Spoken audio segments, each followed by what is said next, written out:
நான் இங்கதான் படிச்சேன். 6வதிலிருந்து 11ஆம் வகுப்பு வரை இந்த பக்கத்துல போலீஸ் ஸ்டேஷனுக்கு பக்கத்தில் இருக்கிற அந்த ஹாஸ்டல்ல தங்கி படித்தேன்.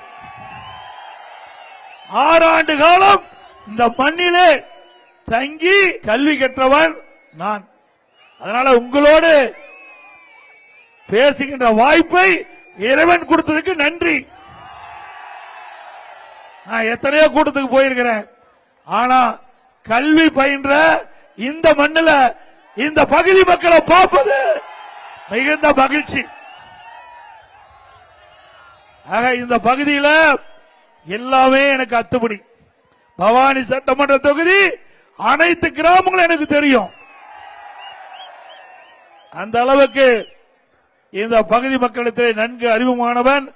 அதுக்கு பிறகு பவானியில தங்கி ஸ்ரீ வாசி கல்லூரியிலே 3 ஆண்டு காலம் படித்தேன். ஆக இந்த பவானியில 9 ஆண்டு காலம் தங்கி இருந்தவன் நான். உங்க குடும்பத்தில் ஒருவனாக இருக்கின்றவன். இந்த பவானி சட்டமன்ற தொகுதி வளர்வதற்கு இந்த பகுதி மக்களுக்கு தேவையான திட்டங்களை அதிமுக ஆட்சி வளர்ந்தவுடன் வழங்கும்.